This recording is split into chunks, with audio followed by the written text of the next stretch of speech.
Hello and welcome to the second edition of Pit Lane Reporter, the online TV show that talks Formula One.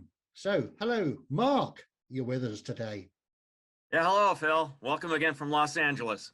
Welcome to North Wales, where the sun is not shining.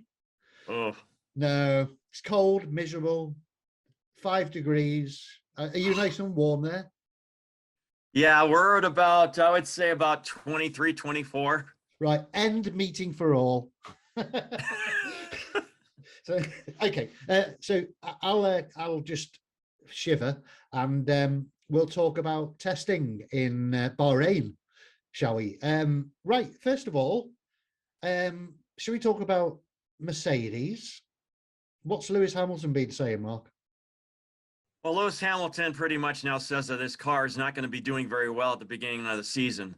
He feels that the first few races will be a problem and that, he's not going to be very competitive against anybody else. But you wouldn't be telling that to Carlos Sainz Jr. because the Ferrari, he says, even if it's very good, he knows that Mercedes will probably throw a little bit of a psychology job. In the first race, they might dominate. So Ferrari's ready for that, even if their car's doing pretty well this year. Yeah, I mean, it's a regular thing, isn't it, before the season starts for Mercedes to claim that the car is not fast enough. They did it last season, and then lo and behold, they win the first race. It's a game we know they play. So are they serious this year? I'm not so sure. But I'd like to go and talk about those. Well, can I say talk about their side pods? Do they exist? Well, according to them, it doesn't. You look on the car, it doesn't have any side pods. And then you look at Red Bull this morning, they were having the same kind of issue. So it's like a battle of the side pods to see if they're going to be on the car or not. That's Yeah, kind of a strange thing. yeah. I mean, Red Bull. You could, when I watched it this morning, you could still see that they had side pods. They weren't like Mercedes, where they're virtually they're very low down, aren't they? That's why we can't see them on the car. They're very small and very low down. So the car doesn't have that bulge around the sides that we're all used to seeing over the last don't know how long.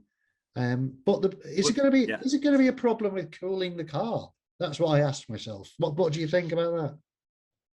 I think with the ground effects, it might be a little bit more stable to put the less side pods on it. But it's like a real experiment, like you said earlier, with all the new cars. You can't really figure out how that's going to work until the first few races.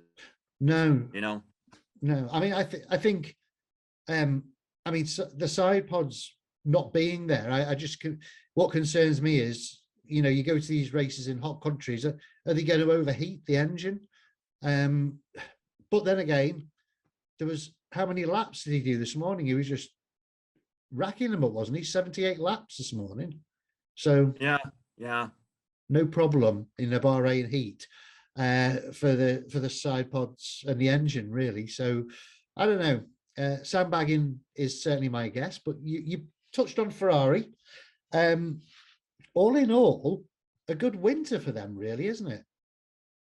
Yeah, they came out, I guess, a year ahead of schedule, where the research and development took its time. Yeah. And moving up the last couple of years, but this year they finally got it all together. It's going to be interesting to see how they work, in a few races. Yeah, I mean, they've basically they've worked hard on this car for a long time. They weren't competitive in the last couple of years. Right. Maybe 2020 they were more in the winter. They were trying harder, but then halfway through 2020 they thought, you know what, this car's a dog. It's just not going to work for us. So because 2021 was basically just a small evolution, there was no point, was there? So they spent a long time. So and it shows. To be fair, the car looks good. You mentioned porpoising. They seem to have the least of all cars. But yeah, I mean, yeah. What do you think? Do you think they're going to be competitive from day one? I think they are. It all depends what kind of circuit it will be on too.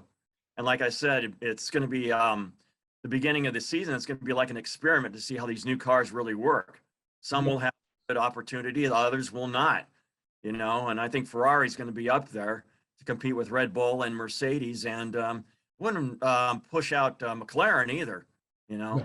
Might have something going too. Yeah, I mean, McLaren have looked quite good in testing so far, and it'd be nice to see at least four cars, if not five. I still like the look of the Aston Martin, but the testing in Bahrain hasn't been quite well. It hasn't been standoutish, if you like, if that's a word, standoutish. Yeah. But I mean, what have you seen up and down the grid that's really caught your eye? If we don't talk about the Mercedes side pods, no side pods, if you talk about the rest of the field, what's caught your eye there? Anybody doing really badly, or is there anybody that's going to cause a surprise? You said Aston Martin. Sebastian Vettel's very consistent right now in his testing. Lance Stroll's up and down, so that's Lance Stroll. But Christian Horner said Alpine's going to be pretty strong. It's hard for me to think of, Fernando and Esteban have been all up there right now. They've been in the top 6, so maybe he's right. I've seen AlphaTauri. I mean, Pierre Gasly had the best time on opening day, and he's doing well. And Tsunoda, like I said last episode, is starting to move up. So those 3 teams will battle in the midfield. Whether or not any of them will be in the front, I don't know. It's going to be hard to say. It might give them a couple more years before they can do and challenge, but they're certainly going to improve this year. Yeah, all 3 of them. Yeah, I agree. And Alpine, I mentioned in the last show that they were, and I mentioned to you before we even started the shows, didn't I? That I thought that they had something up with their sleeve. I mean, they've been consistent, very consistent. But then again, any team up and down that grid can be pretending, holding something back, waiting for the first race, because nobody wants to give it away, do they? It just doesn't happen. No, we had talked about Haas in the past. Something happened this week with Haas. I mean, when they got rid of all their Russian sponsors and all that, everything turned pretty good for them. I mean, they brought in Kevin Magnussen, who I didn't even think he would ever come back, but he did. And because Alpine needed a veteran driver, and they got one, along with, teaching Mick Schumacher how to do a good job, in driving. So, they're improving too. So I don't know, they might make the midfield, Yeah, I mean, I wanted to talk about Magnussen coming back. I always liked him, especially in the McLaren. Yeah. Going into the Haas, he had some problems before, but coming back, he's a strong driver, and he really only came out. Obviously, he only came back this week, and he went straight in that car, and he was on it straight away, wasn't he? Yeah, he was. It's like he never stopped driving. Yeah. But I think that they had 4 extra hours of testing as well. That helped him out because they came in late on the opening day because of a transportation delay in Turkey to get all their equipment to Bahrain. So that extra 4 hours that were issued by the FIA because they missed that morning session helped a lot. And that probably gave Kevin Magnussen a better chance to get used to his car. I guess and any problems with that, and have a good time. Yeah. Talking of Haas, we've got we had Mick Schumacher as well. He ended today's test in 5th. I think he was 1.5 seconds back from the Ferrari. Right. That's not bad, really, is it? No. And that's out of the 20 drivers. It's not out of the 10. It's out of the 20. So the morning and afternoon drivers, he ended up 5th overall. And it's good to see. I mean, it's probably better to see for you.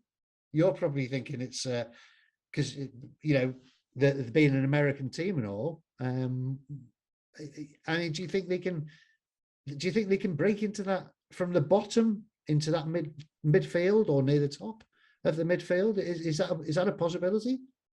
Yeah, I think so. The help of Ferrari being their partner did very well, because this last year, the department of Ferrari that had laid off some of their workers in Maranello worked for Haas. They had their own little factory on the side of Maranello, and that particular department was actually where the Haas chassis was built, partially with Dallara, their other sponsor. And they worked with the engine, the new engine and everything, and it all seems to be coming together right now for their team, at least moving up to the midfield where they can challenge. Yeah, I mean, when they first came into F1, it was quite a surprise, because we'd been used to Caterham and HRT and Virgin, and they were always at the back and poor, and quite often new teams are at the back, but they came straight into Formula One and hit the ground running, well into that midfield, regularly scoring points. You know, they've basically took the last 2 years off, haven't they? So, you know, have they done well with this? Have they? Because, you know, even having the 2 years off and designing this car and concentrating on it, it doesn't mean they'll get it right. So they've done something. They've certainly done something. I'm expecting to see them certainly in the midfield and hopefully regularly scoring points. Anything else caught your eye? What about the Williams? How do you think they'll do? They might move up. It's hard to say about Williams. They do have a car, but I think it'll take a little longer for them to challenge. And of course, Alfa Romeo might surprise. You have Bottas driving there. I don't know about Joe. I think he's going to have to just work out his rookie status like Tsunoda did last year. Yeah. I think really that Bottas could score a few points, but Alfa Romeo's got a lot of work to do as well. It's going to be for them to get out of the bottom. Yeah, I agree. Right.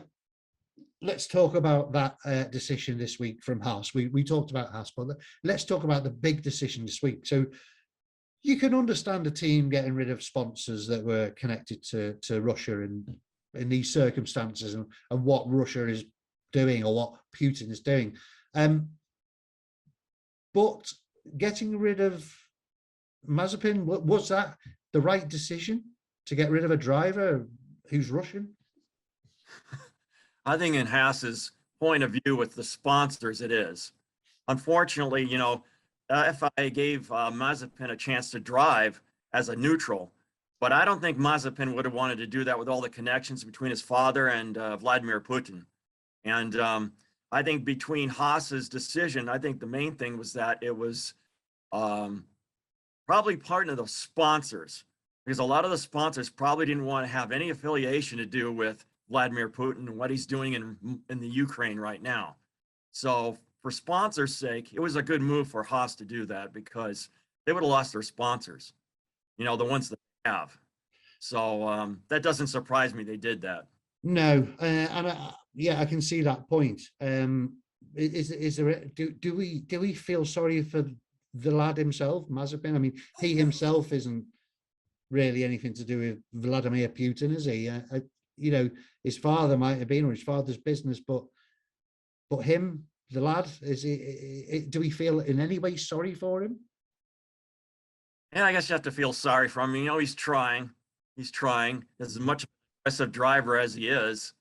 I don't know if he would have made it in Formula One. It's hard to say. He's going to have to go back to another kind of Formula drive and see how he can work there. We knew that Bruno Senna turned out to have that big name of Senna, and he went into Formula One. He was never like his uncle was, and he ended up having to drive World Endurance Championship, and he hasn't been hurt since. So the name don't mean much. We have Schumacher. Okay, we'll see what he does. Yeah. But it's very hard for me to say whether or not Mazepin is going to ever be a better driver in the future. He might have a different formula. Like I said, he might do something better at Le Mans or something like that. You don't know. It's hard to say. I mean, to be fair, I wouldn't expect to see him in any kind of racing for a while this is going on, because who's going to take him? Unless that might be an after effect even after this is over with. Yeah. He'll be taking part in Formula Russia.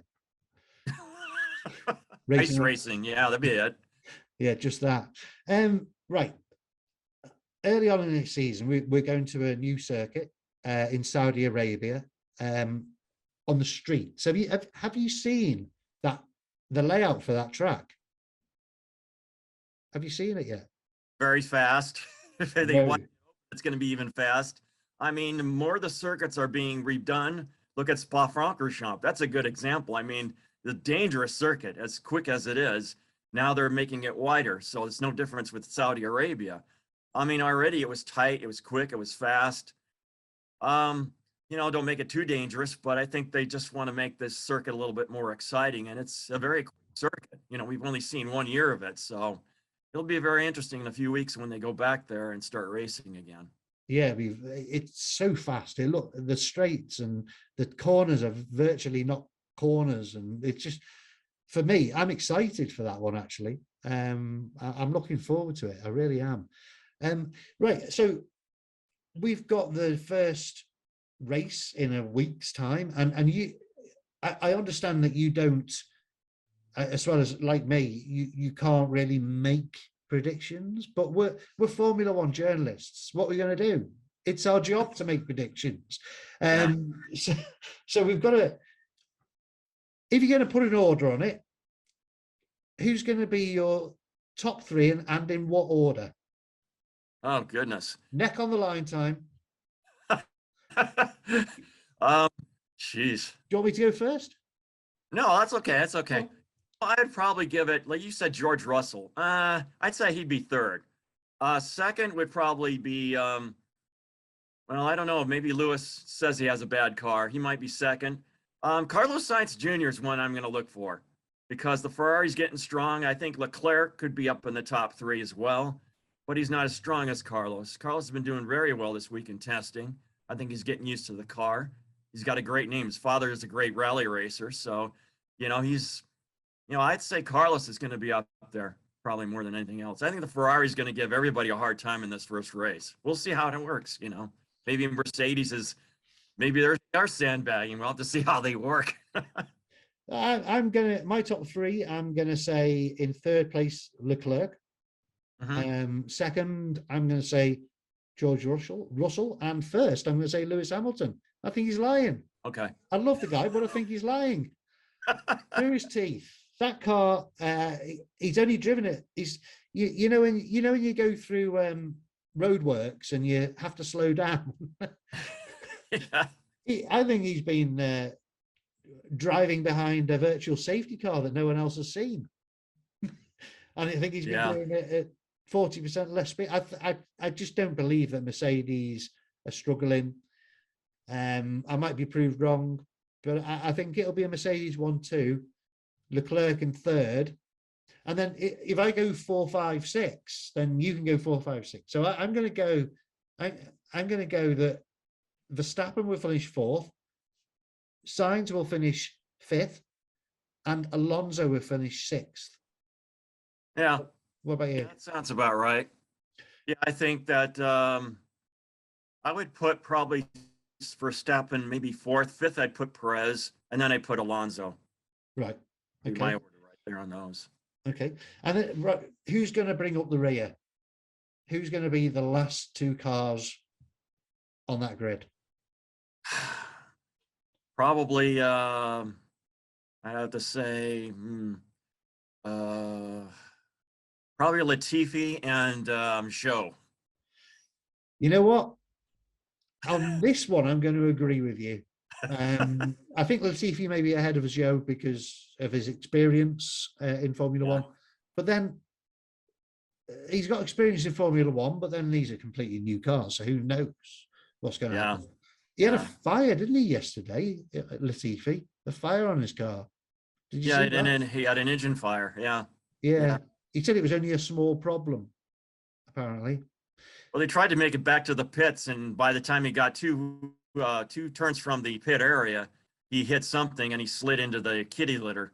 And then the car, he got out, thank goodness, but then the car caught on fire and nearly exploded. I mean, a small little explosion, and the track marshals had to hurry and get that fire out, which they did. So, that was exciting event if you wanted a little bit of excitement during testing, Just talking about safety, actually, my friend's come to visit today from up the road, quite far up, 90 miles north. So he's come down to see me today, and he said to me, he said, "Isn't it more dangerous with the way that and I know we've had them for a few years now, but the way the Halo device is designed, so there's that post right in the middle. Does that obscure their view? Should there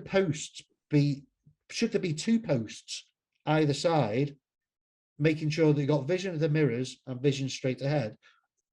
Or will that weaken the structure so much so that it can't be done?" And he couldn't understand. He thought it looked far more dangerous like that. Is there a thought, or what do you think? I mean, should it be something looked at? Should they redesign the Halo? It's needed to be there. There's no two ways about that. Otherwise, Lewis Hamilton will have a very squashed head. Yeah. But that center pillar, if you like, is that the right place for it? What do you think? What do you make of it all? I don't think there's any much choice. I think that has to be there in order to balance the system. Yeah, you mentioned Lewis last year in Italy when he almost got his head crushed by Max.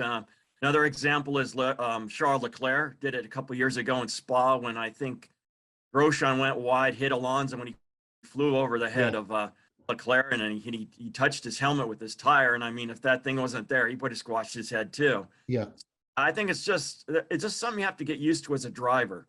I mean, as a driver, I'd have to take a little while to get used to that. But, safety wise, there's no other choice, really. It can't be redesigned unless they've got a design that I don't know about, but that's the way it's been put. And that's just the way it is. I don't think there could be any change to that design at all. No. Okay. That's fair enough. I mean, personally, I tend to agree with you. I'm not sure on whether the pillars down the side, not down the side, but nearer to the front, but two pillars might be better. Right. I don't know. These are experts, that design these cars and design this Halo system. I'm not, I just write about the flipping thing. So I don't know. So are you excited about this season? Are you excited for Bahrain next week? I think I'm more curious about what's going to happen. Yeah, there is excitement in there because it's brand new cars, and I'd like to see a little more competitiveness and a lot more closer racing. I'm not a fan of DRS, but it's going to be there with the new cars. Yeah. I think what had happened a couple of years ago in Abu Dhabi, the DRS system went off for 8 minutes during the race, and they were going wheel to wheel, and that's the kind of stuff I like. But if they go wheel to wheel now, that's great. We need more exciting racing, a lot more competitive cars, and hopefully this year these designs will make that happen. Yeah, earlier on today, I was watching as Lewis Hamilton was following behind. Was it? I think it might have been. It was the AlphaTauri, wasn't it? I think. Yeah, it was Pierre Gasly. Pierre Gasly, yeah, and he was following, and there's a little tiny battle between the two of them, and they could certainly follow close without too much distress. It looked, and that's that essentially is what this redesign of cars and the rules is all about, close racing, and it looks like that might be successful because he followed for a fair while, didn't he? Yeah, the ground effects I think makes the difference of that too. With the closer racing, it's quicker, it's faster. Yeah, it's tighter, so everybody's got a chance with their car. Yeah. Well, before we finish, I've got 3 questions for you. Okay. Number 1, the trophy behind your head on your left. What's that for? Yeah, this is my high school trophy as a journalist. I even went way back then as a journalist. It was for a TV station. This is back in '81. Gosh, I'm getting old. Aren't we all? I know that the audience will be asking that question. What's that in the corner? And then second question, the top certificate behind you, your right. Yeah. Those are for driving schools. I went to the AGS driving school for 3 seasons. Okay. And this was in Provence in the south of France. And Yeah, it was a very good school for drivers. And I learned a lot from driving a Formula One car. I mean, when you get on your road car and you go out in the street, and you see all these crazy drivers, you think, especially here in Los Angeles, this is the worst one of all. Um, you know how your car operates, how things work, and how your driving turnstiles. I mean, you're not racing, but you're knowing how to you're learning how to drive properly. And I think that school helped a lot too, as well as having a good experience of learning how the racing was. And when you go out into I think someone used to say, we even have respect for Minardi when Minardi was out because they were the worst team in Formula One. I mean, we have respect for Minardi because being the worst team